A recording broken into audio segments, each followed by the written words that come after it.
I know this will never change and I'm just fucking screaming into the abyss, but I don't like it when we treat retards with this charitable interpretation of everything they do. Trump is not a person who likes to keep his options open and prefers strategic ambiguity. He is a retard with no plans who is willing to do anything. That's it. And that's how it should always be expressed. When people are like, are you ruling out troops on the road? And Trump's like, I'm not ruling out anything. What he's saying is, I have no fucking idea what the fuck is going to go on in 2 weeks. Who the fuck knows what we're going to be doing? That's what he means. In the Indian Ocean, and we'll play it on the screen there, an American submarine sunk an Iranian warship that thought it was safe in international waters. Instead, it was sunk by a torpedo. Quiet death. Wow, that's so cool. Okay, so I was kind of reading stuff online. Why are we at war with Iran again? What was it? Do we give a reason for this, or is this just kind of we just do whatever now? We ball. The U.S. says that Iran was intent on developing a nuclear weapon, which is probably the case given Trump pulled out of the Iran deal. Yeah, but didn't we do that last time and we blew him up? Why didn't we just regime change him last time? And why are we regime changing him this time? Everyone's saying, hey, look what your boy did. Look what you voted for. I voted for none of this. No, chat, I didn't vote for any of this. Who'd have thought that the president could just lie? Listen, chat, all you guys saying that I wanted this, I wanted none of this. All you guys saying I wanted this, I wanted none of this. Nah, man, now we're going to war with Iran? Nah, man, I didn't vote for none of this.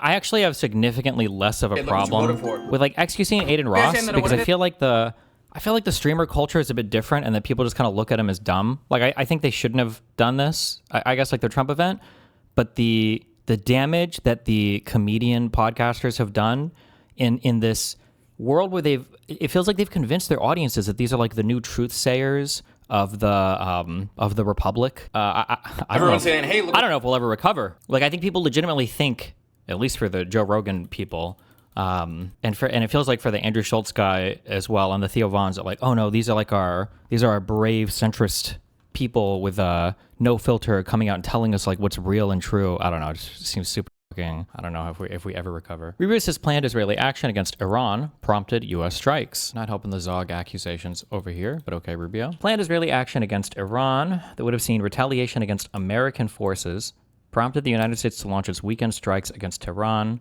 U.S. Secretary of State Marco Rubio said on Monday. We knew that there was going to be an Israeli action. We knew that would precipitate an attack against American forces, and we knew that if we didn't preemptively go after them before they launched those attacks, we would suffer higher casualties. I don't believe literally any of this. One, I'm pretty sure the United States could make Israel fuck off if they wanted to. Pretty sure the U.S. could say, hey, we're not doing that. Okay?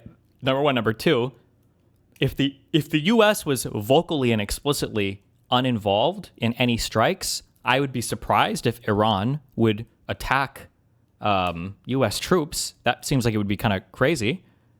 Three, I don't even know if we would have suffered losses. We could have just moved our forces out in advance. We've done this before. Like if you think there's going to be like some rumble going on, you pull your people out. Do you think that Trump is compromised?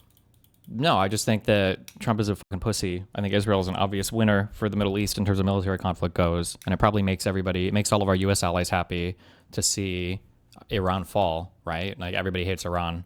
All your Saudi Arabia, obviously, Israel, obviously. I don't know what's going on in Iraq, but it's probably safe to assume that it probably helps the situation for U.S. interests in Iraq as well, for Iran to go. Has Iran ever shown grace to the United States before? What do you mean by showing grace? I mean, they play by the rules. They play like you would expect a logical, rational nation state to play by. Yeah. Now is the foreign minister of Oman, Badr al-Busaidi, who is the mediator negotiating Oman, shout out. A they do exist. Deal between the United States and Iran. Welcome to Face the Nation. Thank you. So President Trump said Friday he's not happy with the way talks are going and not happy that they're not willing to give us what we have to have. From your point of view, is diplomacy failing?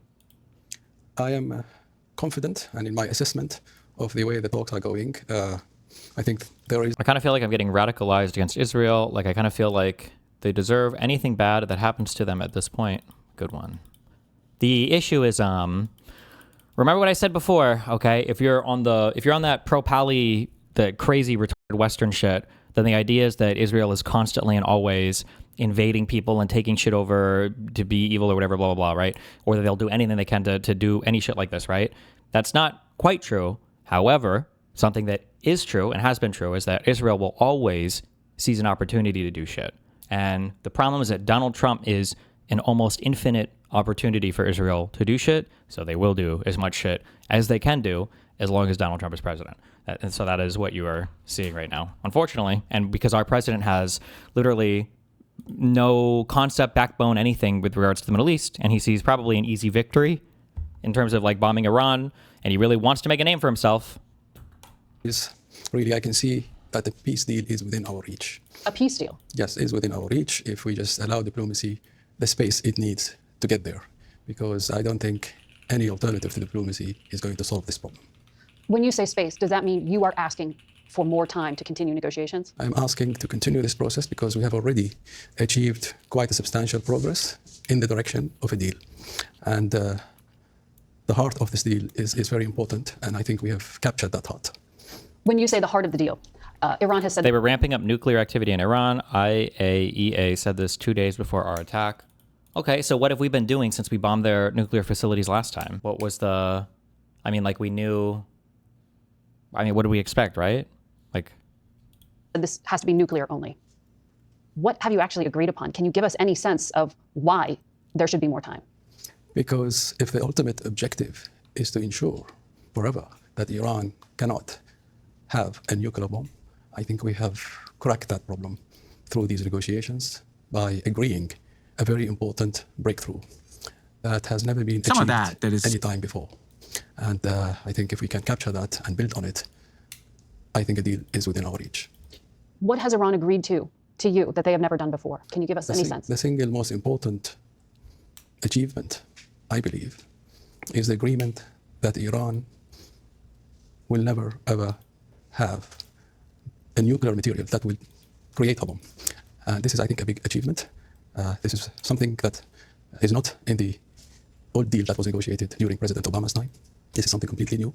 It really makes the enrichment argument less relevant because now we are talking about zero stockpiling.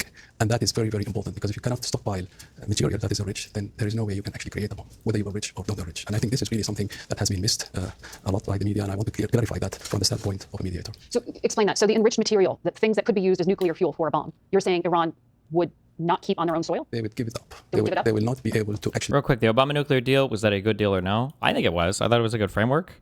Some people claim that there were not enough inspections or something, but everything I looked up, it seems like for the most part, it was a good meme, but...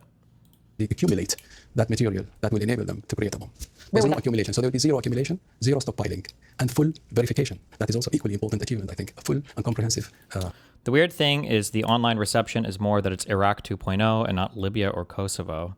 I don't know what the comparisons are, what you mean by the comparison there or not. I'm not sure. Verification by the IAEA, which is the agency in charge of this file. The UN nuclear watchdog. So you're saying all enriched material would be shipped someplace else, not Russia, but... No, the current stockpiles that still exist. The things that are still in Iran. I think that there is agreement now that this will be downblended to... The only complaints were that they didn't consult Israel or Saudi Arabia during the process. It's because everybody in our current administration is a fucking retard because they're children and they have no concept of how to actually operate as adults in the world, right? So they probably think that like attacking a country is like we make the decision and we blow them up and that's cool.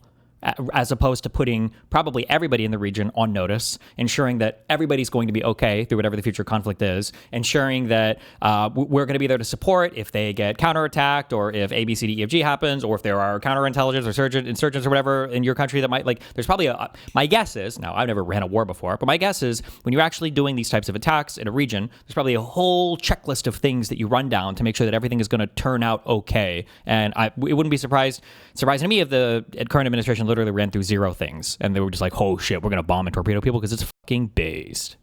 Lowest level possible to neutral level, a natural level, which means that... Lonerbox told me the deal was bad. I don't know who to believe. Well, Lonerbox has far too curly hair and is Scottish. So who are you gonna believe? I don't think it was like a good quote unquote final deal, but I think that it represented something for a country that we had nothing with and we had been enemies with since Bush decided to throw them on the axis of evil. So I think it was a good step towards some kind of normalized relations, and it was better than nothing. But I mean, ideally, the joint JCPOA, joint cause plan of action, joint something plan of action. It was a good joint coalition plan of action. It was something, but it was a good first step, and hopefully would have continued to move in that direction. Joint comprehensive line of action. and convert it into fuel, and that fuel will be irreversible. That would be significant It if is Iran very agreed to that. significant. It is very significant, and I think we have agreement on that, in my view. In your view. Yes. Because today, What about accusations that Iran was violating the JCPOA? I was talking to someone who was like, well, any deal with Iran, obviously because they were lying. Anybody who just says people just lie without anything else is retarded. They're acting like these are like children. Also, having a deal and having somebody violate it is good. It gives you moral and legal authority to act. That's a good thing. You want that. You want that basis to go in and do something, right? Imagine you have an agreement with somebody and you're like, oh, they're probably going to violate this agreement anyway, so fuck them. I'm just going to go fuck their shit up. And then you go to fuck their shit up, but when other people are looking at you, they're like, well, what's going on? I fucked their shit up. Why, bro? Well, because I knew they were going to fuck around. Did they even agree not to fuck around? Well, no, but they probably wouldn't have. They would have lied anyway. Oh, well, sounds like you should have got that agreement first so that I could actually see that you had an agreement that they were going to fuck around, and then they did, or that they weren't going to fuck around, then they did fuck around, and now you have more moral and legal authority to go after people. You can build a coalition easier. You could do stuff easier. Russia and China didn't help Iran. Why? I feel like, I don't know if Russia is even has the capacity to help right now. And I feel like China just doesn't fuck around with like military shit as much. Like they'll send like training advisors or maybe some people or supplies or whatever. But in general, I feel like China's a little bit like military conflict avoidant. Like that's just not their vibe right now, or hasn't been for a while. I mean, their missile system seems to fucking suck. Well, It wasn't so very long ago that the Western world was trembling in its boots decades after the Cold War. is this a Kiwi? What the fuck? Or Australian? These motherfuckers. You just sound. Or from Ukraine to West Africa to the South China Sea, the US and Europe's longtime adversaries were all preparing for the violent days ahead. At the time, they were called the Axis of Upheaval, a four-way alignment between China, Russia, Iran, and North Korea, Just a bonger? Okay. working together at unprecedented scale with America and its entire global alliance in their sights. But spin the clock forward to early March of 2026, and Iran is learning the hard way what the Axis of Upheaval was really worth. Right now, American and Israeli warplanes are laying waste to targets across the country, and growing alignment of European and Middle Eastern powers agree. No matter what happens afterwards, the Iranian regime must go. Flashback to the Axis of Upheaval, and would expect to see a massive coordinated response with one of the world's largest economies in China and one of the world's largest nuclear arsenals in Russia rallying to the Ayatollah's defense. But the Ayatollah's dead. The tides have clearly turned against Iran on the international stage, and in Iran's ultimate moment of need, its allies were nowhere to be found. Did you see the U.S. consulate shit What happened? in Pakistan? I think there was like 20 people killed because they were like storming the U.S. consulate in Pakistan. Oh, yeah. That was a couple days ago, right? Oh yeah. And apparently those people don't have they don't have a way out right now. Like the Trump administration didn't even think of like having plans to evacuate these people. Yeah. I'm sure he'll have his own Benghazi hearings for it, right? So let's start with the elephant in the room. Global Axis of Upheaval, as described by Western analysts through a fair portion of the mid-2020s, just doesn't exist. Although they might work together on a range of strategic pursuits, Russia and China are not formal allies, and neither of those nations have agreed to any alliance with Iran. Their interests generally cluster in the same direction, and those interests have led them to share military hardware, back each other up diplomatically, and otherwise support each other in deep and fascinating ways. But geopolitical collaboration and alliances, they ain't the same. Of course, geostrategy is a tricky thing, and just because two nations don't have, say, a mutual defense clause or a formal alliance on paper, that doesn't mean that they aren't working together in pursuit of a broad plan. In fact, as one Western defense expert put it for our Warfronts team recently, it would be fair to say that the level of alignment between Russia, China, Iran, and North Korea today is considerably greater than the alignment between Japan, Germany, and Italy at the outbreak of World War II. So even though Russia, China, and Iran weren't formal allies before the United States and Israel began their current What's up with the court meetings? Are we going to trial, or is the case just going to be thrown out? I have no idea. I don't know. I feel like at some point, because we're waiting on so many different rulings, like I don't think we can go to trial without having done our depositions, because neither party has been deposed yet. Neither me nor Pixie has been deposed. I don't know if you would go to trial absent Just those do it on the stand. depositions. Yeah, so I don't know. I'm sure he's about to make a flurry of rulings soon, hopefully, maybe, but offensive, there was ample reason to wonder if that attack could be the moment that Russia and China drew their line in the sand. Alliance or no, an outside observer could argue that Moscow and Beijing regard Tehran as a vital strategic partner, or that if world powers are playing a constant real-life game of risk, that Iran has become the sort of ally they would do anything to protect. But as it turns out, well, it's just not the case, is it? I mean, it's still early in the ongoing Iran conflict as of the time of writing, but when it comes to Russian or Chinese intervention, this is one of those times when we really don't feel the need to give a disclaimer on just how drastically the situation could change by the time this episode is released. If Russia and China were going to spring to Iran's defense and take an active role in this particular military conflict, well, suffice it to say, that would have happened already. But more to the point, the United States, Israel, and their international allies understood before the conflict ever began that neither Russia nor China would intervene, nor would they even make that decision together. Russia's strategic calculus is very different than China's, even where Iran is concerned. This time, though, Xi Jinping and Vladimir Putin agree. The loss of Iran may be unfortunate, but it's simply not worth going to war over. Would it be rude to have a lawyer contact a judge to get him to make a ruling? I believe that's what the 90-day notices are for. It's when you file and you're like, hey, just we're 90 days past this fully brief motion. Just letting the court know. I think that's what those are for. Understand why. Got to start with Russia, where the world's most volatile nuclear strongman has chosen to back down from yet another fight. Sooner or later, every nation has to pick a side, and the 2020s have been a grimly educational experience for nations that chose to align themselves with Russia. Not long ago, the nation of Azerbaijan conquered the disputed territory of Nagorno-Karabakh and put an end to its military rivalry with Armenia, paying zero mind to the Russian peacekeepers that Armenia thought it could depend on. Yeah, most political content on YouTube is so trash, actually depressing. Well, the issue is that people decided that freedom of speech was the best thing ever, and we didn't want to be gatekept by the corrupt elite media anymore, and the billionaires and the corporate lobbyists, so we're going to all do our own media, so now you just have a bunch of retards running around with no background information on literally anything, giving their opinions about everything, and our entire half of our political conversation in the U.S. is informed by whatever Joe Rogan thinks at the time. That's where we're at. On. At the end of 2024, when Syrian dictator Bashar al-Assad stared down the barrel of a rebel offensive, Putin didn't offer Assad military support, but an apartment and a life under the careful watch of Russian handlers. When in early 2022, What? Sorry. Sooner or later, every nation has to pick a side, and the 2020s have been a grimly educational experience for nations that chose to align themselves with Russia. Not long ago, the nation of Azerbaijan conquered the disputed territory of Nagorno-Karabakh and put an end to its military rivalry with Armenia, paying zero mind to the Russian peacekeepers that Armenia thought it could depend on. At the end of 2024, when Syrian dictator Bashar al-Assad stared down the barrel of a rebel offensive, Putin didn't offer Assad military support, but an apartment and a life under the careful watch of Russia. Hasn't Putin been offering military support to Assad for like a fucking decade? I know it's tapered off recently, but especially in the early parts of that Syrian civil war, there was a lot of Russian shit flying back and forth to help Assad maintain his power. I'm sure at some point they were just exhausted, no? Like between the war in Ukraine now and the futility of the Assad regime, they're just like, fuck it. Russia. I'm nitpicking, I guess. Technically what this guy's saying is true, I guess. At the end, they were like, fuck it. Handlers. When in early 2026, longtime partner Nicholas Maduro was spirited. Joe Rogan. I mean, like, the fact, like, it was already kind of sad enough that, like, that Joe Rogan invited on Andrew Wilson, but the fact that Rachel, his wife, went on, what the fuck? Who is like barely literate and wrote a book about how satanic demons take over women and feminists and politics. That's just, I don't know what's good, dude. Our world is fucked right now. An apartment and a life under the careful watch of Russian handlers. When in early 2026, longtime partner Nicolas Maduro was spirited out of Venezuela by American special operators, Russia offered about the weakest condemnations possible and signaled that it would do nothing to change by the way. U.S. went in there, took a president. I mean, that's just that.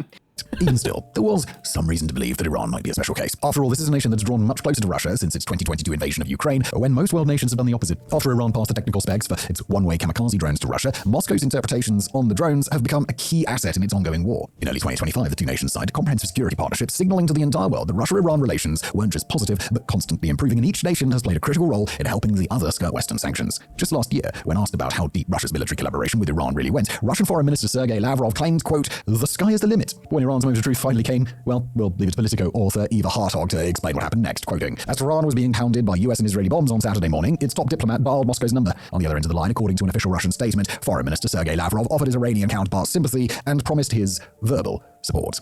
End quote. In the immediate aftermath of Israel and America's opening attack, Russia issued some of the most forceful condemnations at its disposal, railing against this unprovoked act of aggression against a sovereign nation and insisting that Trump and Netanyahu were, quote, plunging the Middle East into an abyss of uncontrolled escalation. Russia raised the specter of radiological warfare while simultaneously accusing Iran's enemies of using its nuclear program as false pretext for an attack. When Iranian state media confirmed that Supreme Leader Ali Khamenei had been killed in the opening salvo, Vladimir Putin personally condemned his death as murder. Behind the scenes, however, it quickly became clear that Russia hadn't just chosen to sit on the sidelines, but that the decision hadn't been all that difficult. Vladimir Putin held a video conference with Russia's Security Council to discuss the situation, but didn't participate in or arrange any calls between Russian and Iranian militaries. Putin didn't reach out to Iranian leaders, instead leaving the job for his foreign minister, and nor is Putin known to have privately threatened Western adversaries with the prospect of Russian intervention. Ukrainian government advisor Anton Gerashenko alleged, writing on X, that Iran did try to invoke clauses that it believed would pull Moscow to its defense, and requested that Russia activate S-400 missile defense systems, as well as electronic warfare systems in Syria, in order to interfere with Israeli and American military operations. Gerashenko's account is obviously a bit suspect, given his alignment with a nation currently being invaded by Russia, but if his account is accurate, then Russia responded to that request by deactivating its radar systems in Syria and dismissing Iran's request for intervention on a technicality. Whether or not that particular detail is accurate or not, the truth is that Russia had been laying the groundwork for non-intervention months before the US and Israel launched their strikes. Russia has owed Iran military hardware for years that could have been a massive benefit to Iran in a conflict like this. Relatively advanced Su-35 air superiority fighters, of which Iran has 50 currently on order, and S-400 air defense systems that Iran's been desperate to acquire but that Russia has failed to provide. The military aid that Russia did send in advance was underwhelming at best. A handful of attack helicopters that were useless in the kind of war Israel and the US intended to fight, and an order of shoulder-fired missiles, of which a very small number may have been delivered by the time Iran sat adversaries launched their attack. There are currently no indications that Russia will try to provide Iran copies of its own Shahed 136 drone, mass-produced in Russia as the Jeren, even though Iran already knows how to use the drones and helped Russia set up its own.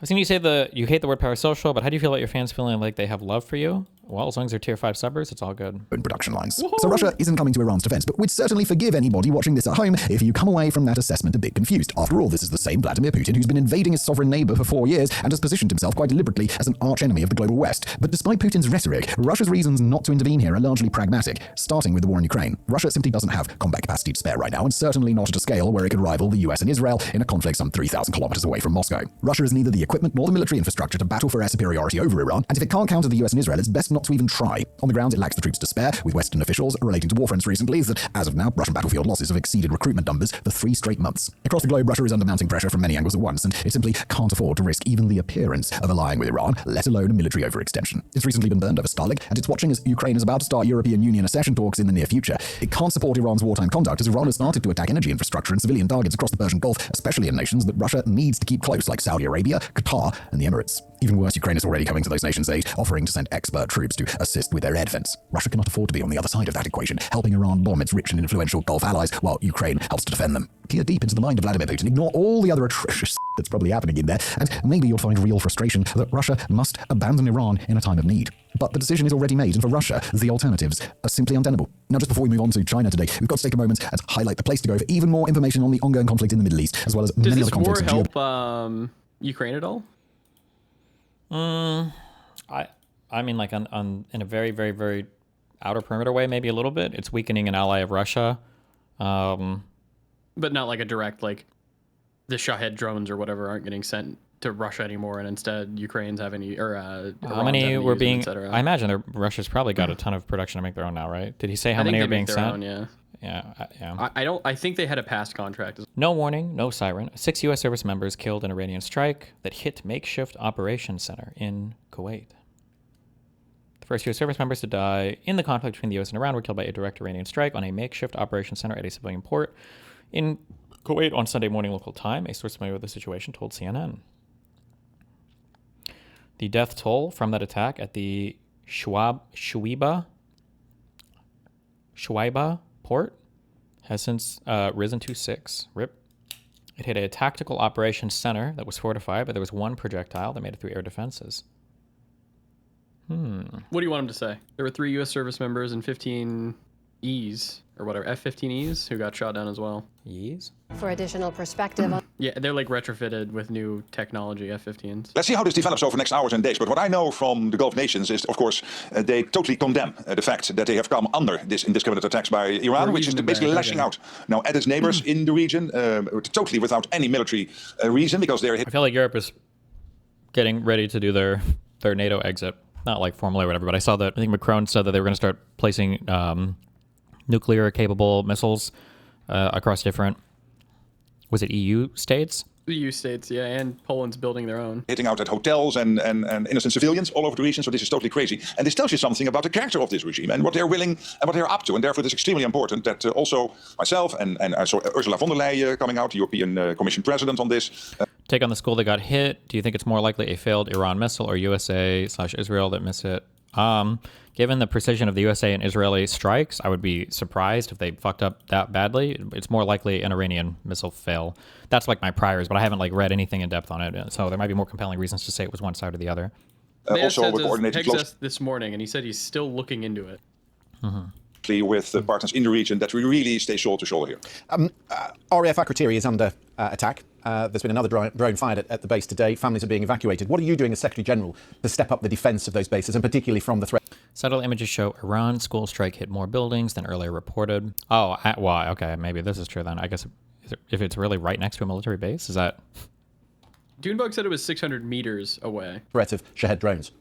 I can assure you that when it comes to NATO territory, of course, Cyprus is not a NATO, but NATO territory generally, we make sure that we are vigilant. Our senior commanders are on this constantly. I'm in constant contact with them. I'm, as always, extremely impressed by our senior military people. And there are 2 kinds of threat. One is, of course, the regime posing a threat potentially to countries which are enabling what the US is doing, but also when it comes... Maybe a little. Oh, this is a Kino clip. Is it? You'll concede this is war. You'll concede this is war. We haven't declared war.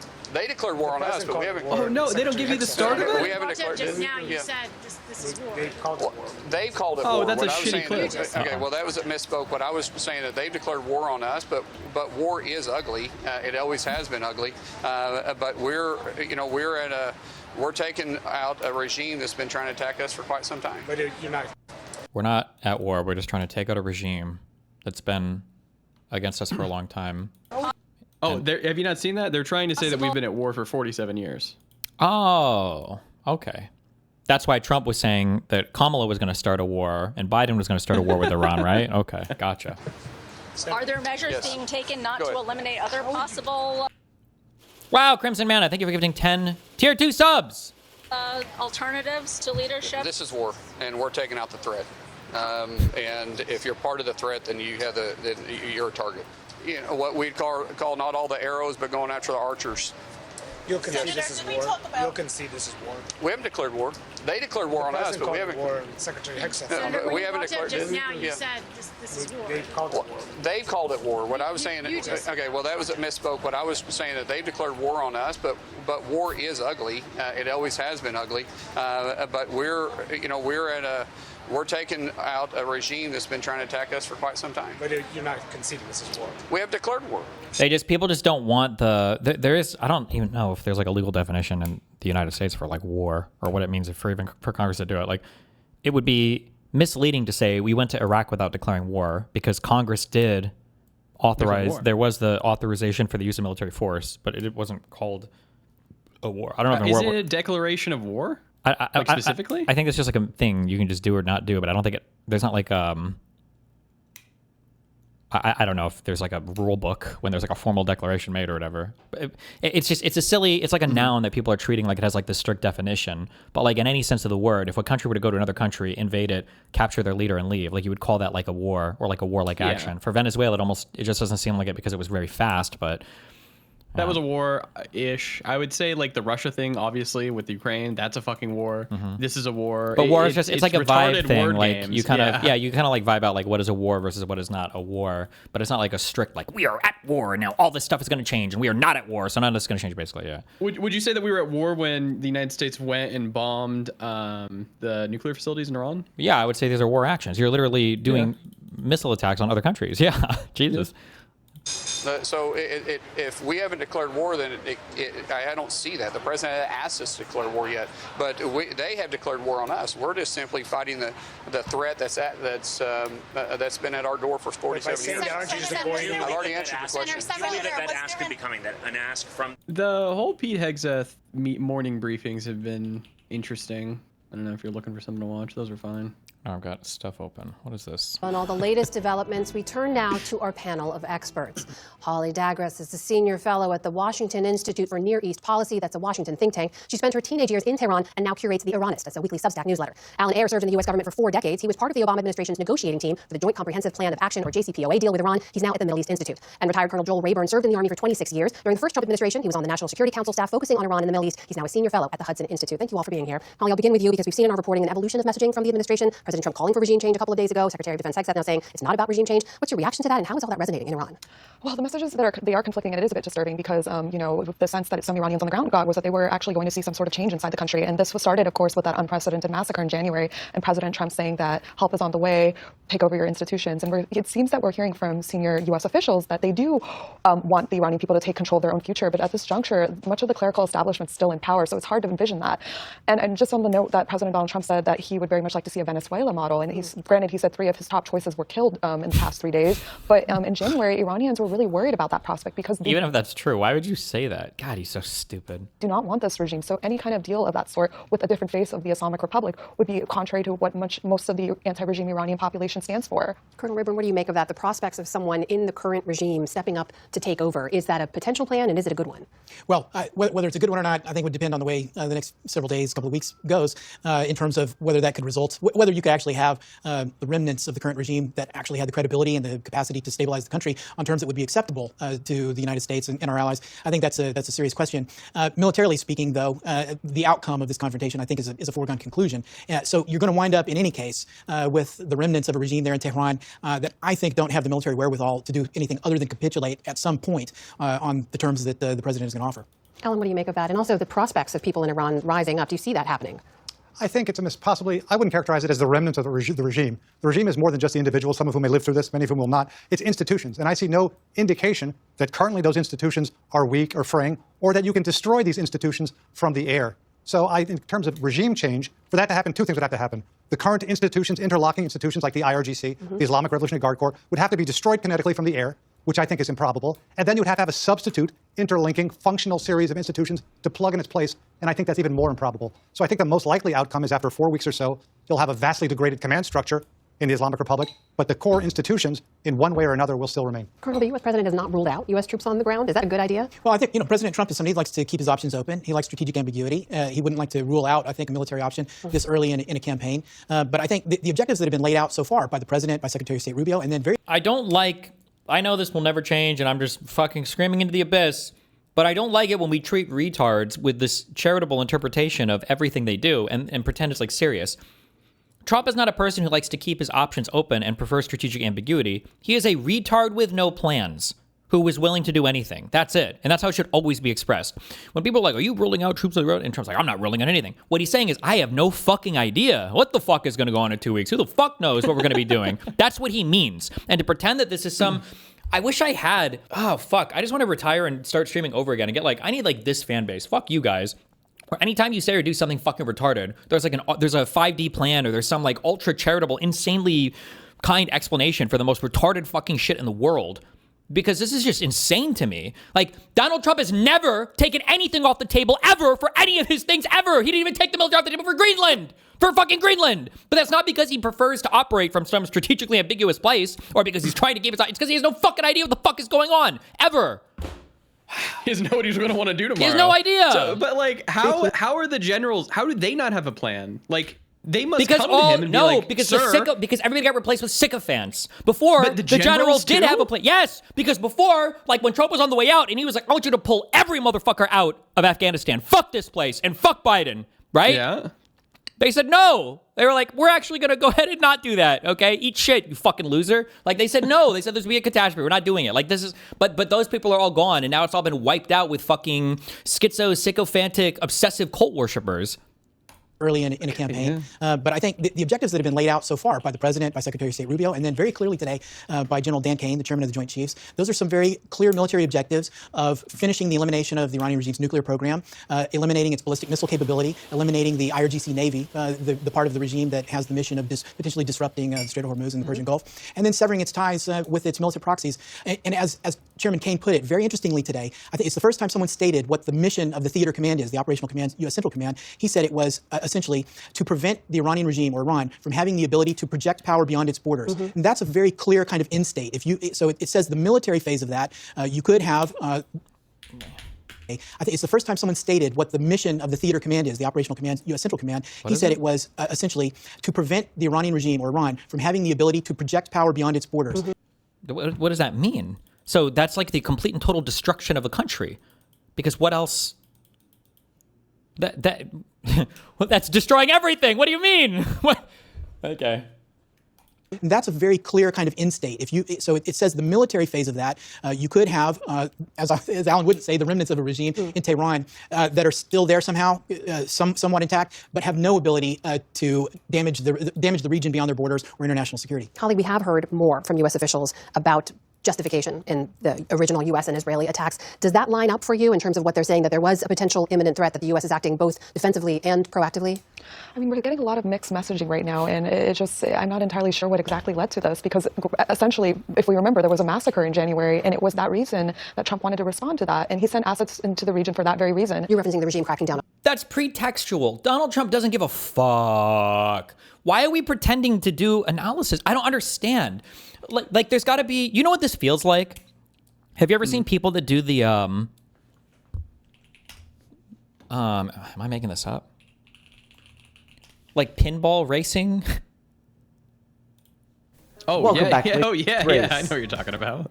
Come in Where you at pick 4th one and or whatever. 5th. Yeah. Marbles Followed by racing. Mystery Yeah. Swirl. Like, this is a joke because it's funny because they have no agency. It's just marbles following physics, right? But you comment on this, or I think there used to be people that did, is it guinea pig racing? Or the guinea pig guinea pig Olympics? racing, baby racing. Yeah. Guinea pig Olympics.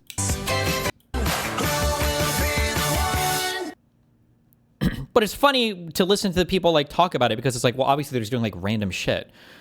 But like, imagine you had people that were doing actual hardcore substantive analysis of like the fucking guinea pig Olympics. Like, he's been training hard. Like, that's what it feels like listening to these people talk about the Trump regime.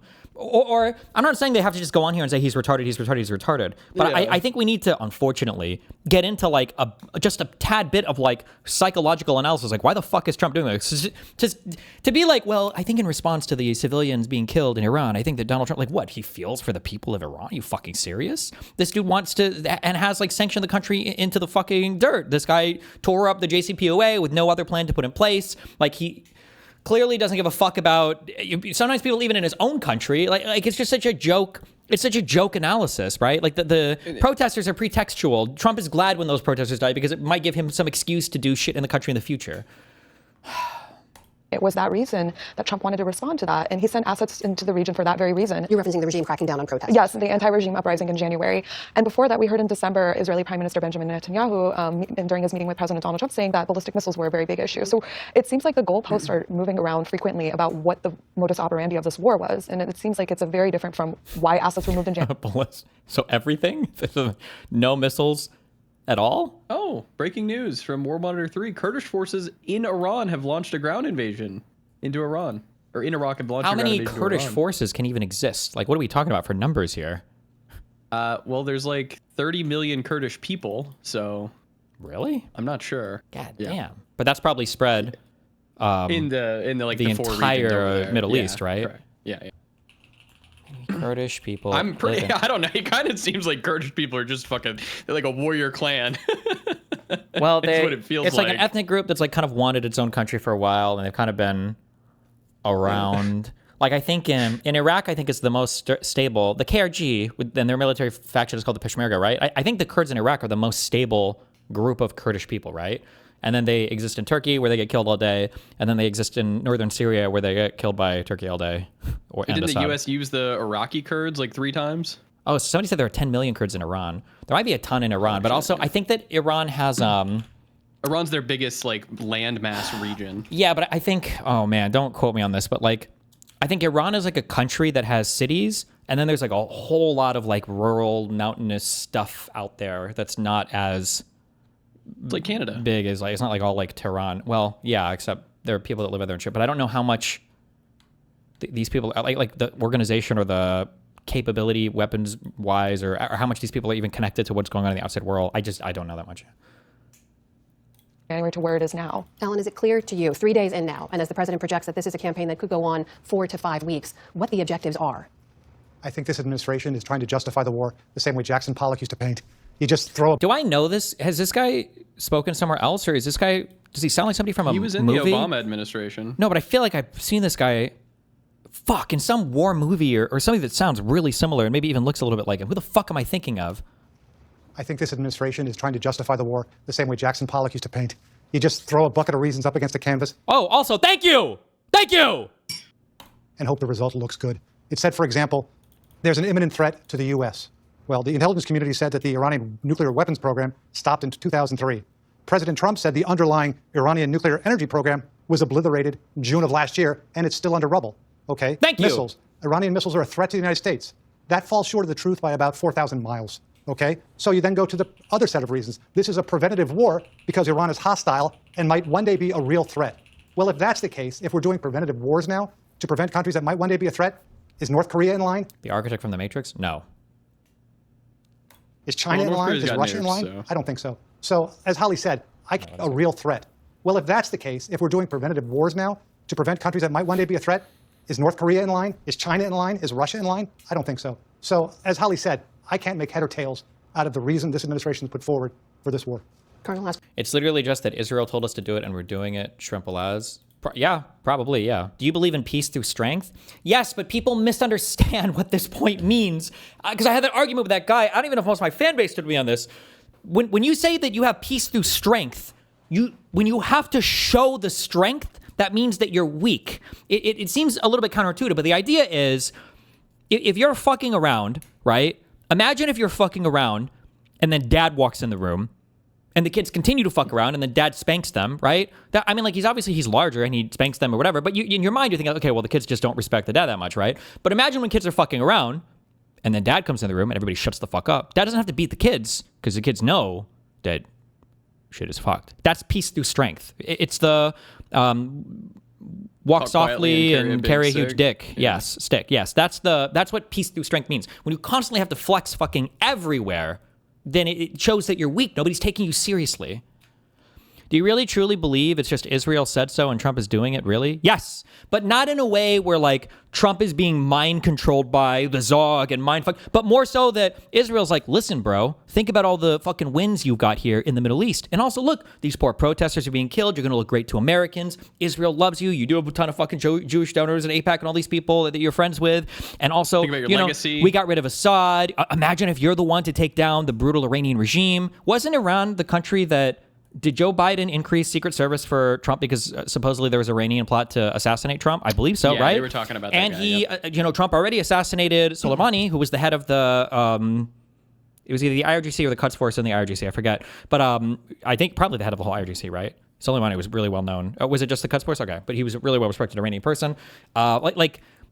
Trump has hated Iran for a long time, right? He tore up the JCPOA. Like, this is your chance to fucking settle it all. Like, I'm sure there's a heavy push from Israel. And without that, I doubt Trump would have done this. But also, like, Saudi Arabia is like, listen, I'm not saying that you should kill the dude, but if you did, I'm not going to tell my friends I approve, but, So, I mean, like, we just have no... I mean, France kind of said that today, a little bit. They were like, this violates international law, but no one's going to weep for the guys. Like, yeah. And Trump is just a weak. The problem is you don't traditionally see weak men or weak people as president of the United States of America. So it's hard to evaluate his actions. Normally when people are manipulating you or pushing you, they're having to do so because it's contraindicative of your own personal ideology or vision. Trump has none.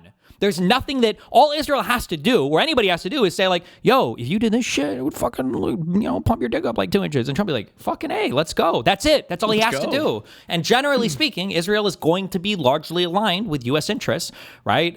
Assad, how do you say his name? Khomeini or whatever?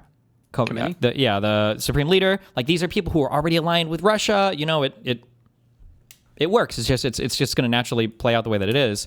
I will say, though, if I was Ukrainian, I would be killing myself more and more every single day, saying how adventurous and brave the United States is when it comes to literally anything except for an actual fucking adversary like Russia. You to respond to what we just heard from Alan. Are there other countries in line if this is the reasoning? Well, no, look, as I've said before, we're in a post-October 7th environment here. The Iranian regime posed a very real, concrete threat to the region around it, to Israel and other of our allies, by joining that war on October 8th. And really... oh, my God. Who is this guy? What's his last name? Rothstein, Rothschild, Goldenstein? Who's this dude over here? The fuck? Come on. It said like ex-colonel for Trump. Concrete threat to the region around it, to Israel and other of our allies, by joining that war on October 8th. And really, Hamas used on October 7th a capability that the Iranian regime equipped it with over a course of more than 15 years. So I think, October 7th, October 8th, then the missile attacks in 2024, 2025 by the Iranians on Israel. This is the culmination of what was Ali Khamenei's very aggressive, very hostile foreign policy. Oh, wow. So better to be a paper tiger like Obama. Draw red lines and don't follow through. That's actual strength according to you? First of all, nice whataboutism, number one. Number two, I think the Obama red line thing was not good, okay? But number three, where's Gaddafi at? So don't pretend that like nothing happened, okay, with the Clinton State Department with Barack Obama. Don't pretend like he didn't fucking do anything, okay? Stop.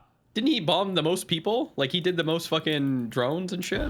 I don't know. Policy in the region and beyond. They continued to intervene in European security by providing the Russians with the military means to attack Ukrainian cities. So how does your interpretation of show of force correspond to your theory of power projections in countries all across time and cultures? I don't know, but I'm going to vibe it out. And I'm probably right that the most powerful societies were not ones that had to go to war to keep every single person underneath their control into perpetuity. That when they started doing that, that was probably when the empire was on its way out because people were perceiving the empire to be weak rather than they were constantly at war with fucking everybody in order to maintain their vassal states or their constituencies or whatever the fuck else, would be my guess. This is a regime that was posing a threat to U.S. interests, U.S. allies, not just in the region, but beyond. So I don't think they were just sitting there not doing any harm. Is Israel on net stabilizing or destabilizing? What's your opinion these days? There's a hard one to answer. In terms of the style of regime, being a democratic regime that's largely aligned with U.S. interests from a U.S. perspective, and I tend to favor democratic regimes over monarchies or authoritarian regimes, I would say that on net they are stabilizing, but they're going to be highly destabilizing to other actors in the area that aren't aligned with their interests. So take for that, what, like on net, I guess it depends on the perspective of where you're coming from. Like if you're, yeah, that's, I would say, yeah. Threat to U.S. interests, U.S. allies, not just in the region, but beyond. The red line thing was Syria's gas attack use. Just heads up because you said Gaddafi. No, yeah, because Gaddafi was, hold on. Let me make sure I have my... Gaddafi, was that like 2011? Yes. That's why I brought up Gaddafi, because we got rid of that dude. That wasn't a paper tiger thing. That guy was gonzo garbanzo. The red line had to do with, yes, it was saying that if, I think it was just, wasn't it a threat of just a no-fly zone or something if they did chemical weapons attacks and then they didn't Obama to do anything? But, I mean, he shouldn't have drawn that red line if he wasn't prepared to follow through with it, but... So I don't think they were just sitting there not doing any harm and then, the Trump administration decided out of nowhere to attack them. Lots more to cover in the days and weeks ahead, it looks like. Alan Ayer, Colonel Joel Rayburn, Holly Daggers, thank you very much. Thank you, Emma. I hate your foreign policy analysis so much, especially when it comes to Trump. You make no effort to analyze the actual events unfolding and just disregard everything because Trump is a retard. Bro, I just listened to for the past year, my president is talking about invading fucking Greenland. What do you want me to analyze, bro?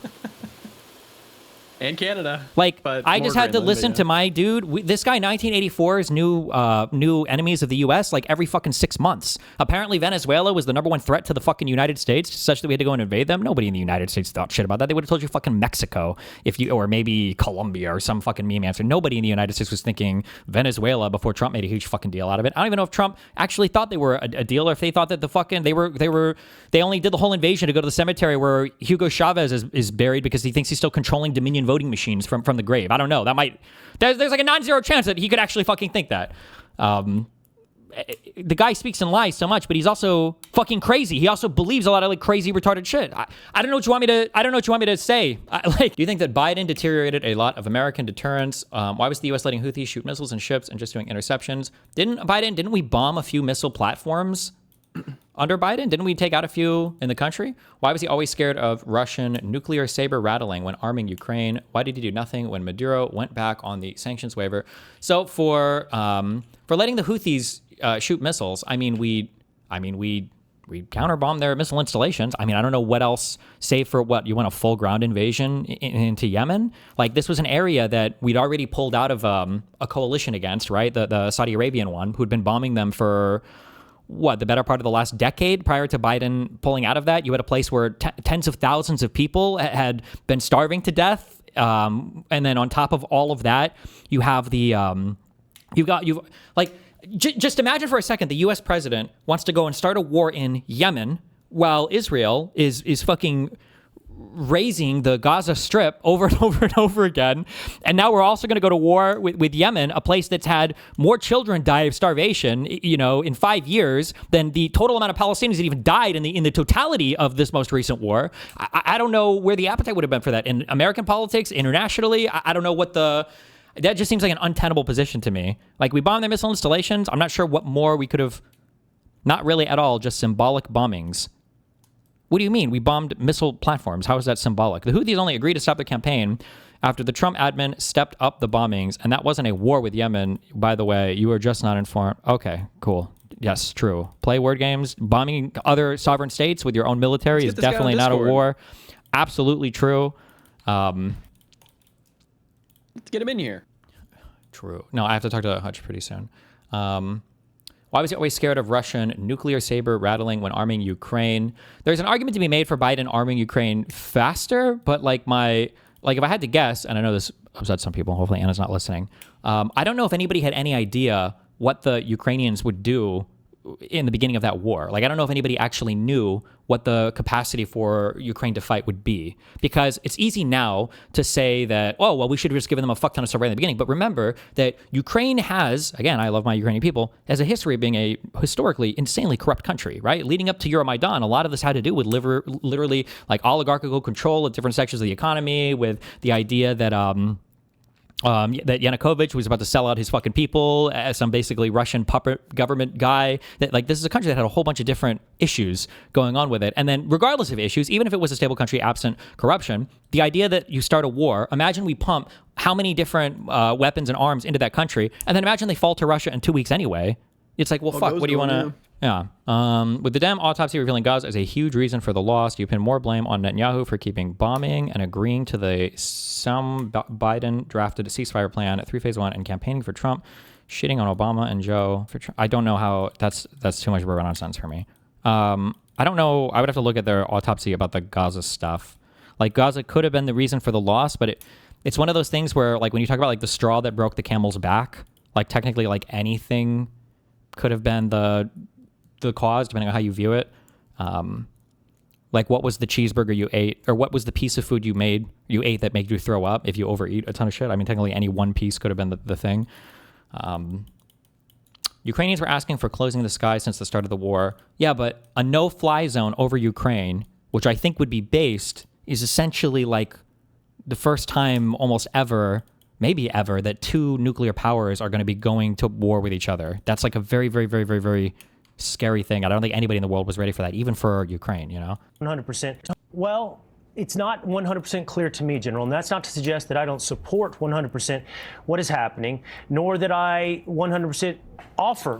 Red lines are intentionally ambiguous, otherwise they won't work. It's very easy to say that in hindsight. I don't know if that's true. If you red line and you let people walk over it, it does cut against you. I think it makes you look like unserious, yeah. My support. I just think I want to ask, well, it's not 100% clear to me, General, and that's not to suggest that I don't support 100% what is happening, nor that I 100% offer my support. I just think I want to ask a couple of critical questions, and I hope you know how much respect I have for your service, and I think it goes without saying to anybody watching how much respect I have for the men making this decision. You don't have to patronize me, just ask the question. Go ahead, come on, ask it. To be clear, General, I'm not patronizing you.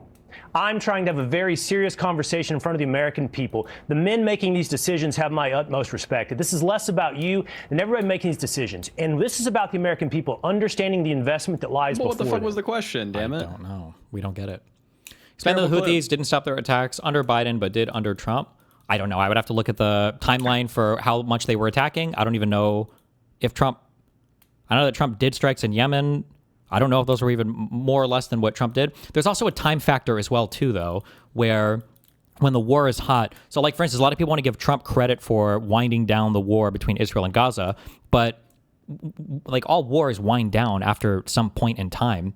And it was, 8 or 9 months into Trump's administration before, there was finally whatever fucking ceasefire they have now. It's kind of like when you take, like, if you get a cold... And then after 4 days, you drink some lemonade, and then you start getting better. And it's like, oh, I guess the lemonade cured me. Well, I mean, you're going to get better eventually. Like, it's not... Can't go on forever. Yeah. Or you could die, I guess. Obama didn't back down from the Syrian red line because he didn't want to go in. It was because Congress didn't want us to. That still makes you look weak, though. You should just fucking done it, apparently. That's what Trump does. Or gotten the vote beforehand or something. Yeah. Well, that's not good. Low-resolution satellite imagery appears to show a fire on the deck of a U.S. Navy Arleigh Burke-class destroyer in the Arabian Sea, possibly the result of an impact by an Iranian anti-ship missile. Why is this not good, or what do you mean? This would align with the How can you tell from this fucking image? What do you mean? Just look at it, you retard. I'm fucking colorblind. Am I missing something here? Yeah, it's very clear. I thought we didn't have destroyers anymore.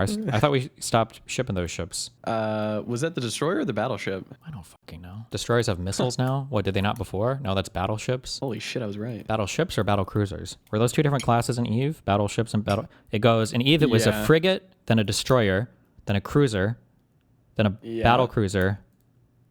Probably, I think, because that was like the Ishtar. And then a dreadnought was next? And then a carrier? I think it went carriers, dreadnoughts, titans. That's battleships. Oh, yeah, we had super carriers, too. Somebody said guided missile destroyers are a big chunk of the U.S. surface fleet. Price of things is over. What is inflation? Well, inflation is when the price of things is over is too expensive because of the federal government really squandering the tax dollars. So you have the Green New scam, hundreds of billions of dollars spent there to provide affordable energy, and it was not affordable. It was never free. It was never discounted. That money was taken from the American people and forced into the system. It wasn't a free market. Hang on. What is inflation? Well, inflation is. Where's that one? That was a good. What is it? A Miss America or Miss Universe thing? It's not world peace. What is she asked about? Recent polls have shown a fifth of Americans can't locate the U.S. on a world map. Why do you think this is? I personally believe that U.S. Americans are unable to do so because some people out there in our nation don't have maps, and I believe that our education, like such as in South Africa and the Iraq, everywhere like such as, and I believe that they should, our education over here in the U.S. should help the U.S. or should help South Africa and should help the Iraq and the Asian countries, so we will be able to build up our future for our children. Thank you very much, South Carolina. How could you not know what inflation is, but you're also a member of Congress? Oh my God, what did I see? Fuck. I think it was an H3H3 thing that popped up. This guy keeps messaging me to do an interview, and I just have no interest. Ethan? Yeah, no. It's the guy that was on Jubilee. Did you see the video I sent you about the I think it's called like the important conversation or whatever? Those two people who like talk to their parents? Nope. Oh, yes. Deaf Noodles. I don't think you make a secret of it that you're pro-ICE and you're in favor of these kind of strict immigration laws. Well, they had a green card. They were... Are you sure? Yeah. Sounds like you're not sure, because you said they have a work visa. My dad was here working for Deloitte. That's not a green card. What is it then? Do you not know what a green card is? What's a green card? I don't know. That's really... Oh, this guy ran. That's interesting that you... Well, explain it to me. Well, it's just the legal status. You can live here. Yeah. It's not a work visa. It's a full legal residential status. So there's a difference. Okay. There's a big difference. Okay. See, I'm not above admitting that there's certain things that I don't know to the fullest extent. Mm-hmm. And I'm willing to educate myself. That's totally fine. Right. I mean, if you've taken such a strong stance on immigration and stuff, that's pretty fundamental. As far as knowing every single detail and every single distinction? No. I mean, the green card is like the most basic. Like how can you have a strong position on anything related to immigration if you don't even know what a green card is? It's kind of weird. Basic. Yeah, and you only get that after you get naturalized. No. No. No, you can get it while not being a citizen. See, that was... example, so like... Well, I think it's... Is it always a green card before citizenship, or is there a way, besides being born here, that you can become a citizen before getting your green card? Isn't the green card always the thing before citizenship? Is there any way to skip that process? Can you buy citizenship now in the U.S.? Is that what the gold card is? No shot. That's got to be for a green card, no? Let me look. Oh, don't give me this cringe fucking shit, bro. Shut the fuck up. Okay. It's an expedited immigration allowing foreign nationals U.S. U.S. residency. U.S. residency is a green card. Yeah, lawful permanent resident. Okay, that's good. Is this like a real thing now? Like, can you actually do this? Like, is it up and running? You can spend $1 million and buy this. Yeah, this is a real thing. A $1 million gift upon completion of individual's vetting is evidence. The individual essentially benefit the United States. What is the $1 million gift to what or who? Whoever. You can do employees. You no, can do there's no friends. way that's true. Yeah, I think they're trying to make it like look at the top. It says for business. It's $2 million for businesses. At the top, it's where it says special benefits right under that. You can see it. It's kind of for a $2 million contribution, but a contribution to what? Trump. No, I don't know. The U.S. This girl is now a Trump supporter. Is that true? Online bullying needs to stop. Trump backer Kate Upton slams JD Vance for using her to mock Kamala Harris. And she won? I doubt it. I doubt it with that answer. Separate from Israel. Iran since the 79 revolution, Venezuela since the Chavista revolution. I'm going to be the one who finally settles all these scores. Like, there's some of that is separate from Israel. But it is hard to not conclude that if Israel wasn't, put it this way, Ezra, take the counterfactual. The Israeli government was not pushing for this. Would it have happened? I want to talk about the ways in which this might not remain limited Wait, to the way Donald Trump has either promised the country or I think promised himself. If Israel didn't want to go to war with Iran, we wouldn't be in Iran at all, I don't think. I think that's pretty easy to say, right? So I see this as following from the 12-day bombing some months ago. It turned out that didn't do enough. And when it was clear that Iran was racing forward with ballistic missiles, reconstituting a nuclear program that probably was not... I'm sorry, I don't believe this. I feel like I would have heard about this more, unless I missed all of it. Like, Iran being on the immediate ascension pathway to having nuclear capable stuff where they were enriching weapons grade uranium, this was talked about a lot in the media and a lot internationally, and there was a pretty big public buildup to our bombing. To try to say after we bombed them now, it's like, oh, no, they were really close to weapons again, we promise. Here's a report from 2 days earlier that not as many people talked about. I don't believe this at all. This is pretextual. I don't believe this. Or post-textual, actually, because they're saying it after the fact. I don't believe this. Obliterated in the way Donald Trump had initially said it was. And so we were now involved, and Iran was defying him. It wasn't just that it was obliterated. That obliteration was a kind of command from him to them that it was gone. They weren't giving up enough at the negotiating table. And also, I think this was meaningful to Trump on some level, was now slaughtering its own people. He didn't like that either. Yes. I want to give him credit for some humanitarian impulse potentially here. So now we're involved even more so. Now we have kinetically destroyed much of the regime and its power. But a lot could spin out of control here. Yeah. So I am very skeptical that the limit Trump seems to think he has put on this is stable. And I'm curious, as somebody with more experience than I have, what you think of it. I think you're right. And the Israelis have this, it's not a doctrine, but essentially this terminology, it's called mowing the lawn. Have you heard this? Mm-hmm. Which is, and again, I hate even using phrases like this when it comes to war and human beings, but essentially the mowing the lawn strategy is that if there's a place that poses a threat, you occasionally just kind of go in and cut the grass. You bomb the threat periodically. And obviously, like Lebanon would be a perfect case of where the Israelis pursue that. Well, they always said this about Hamas. Yeah, How did that ultimately work out? Exactly. And there's a risk, like this is why I say we have been at war with Iran. Like the idea that there was something called the 12-day war and now there's a different war. No, like that's not how these things work. Like once you bomb a country, you're bringing this forever war paradigm to it. And so I think it is quite possible that, in the same way that the 12-day war was the end of the story, if Trump, stops bombing Iran in a week, 2 weeks, 3 weeks, that we're back. Bondi. Justin, man accused of killing his daughter's rapist wins the Republican primary for county sheriff in central Arkansas. Aaron Spencer, who is awaiting his murder trial, received over 53% of the vote in Lonoke County. Jesus.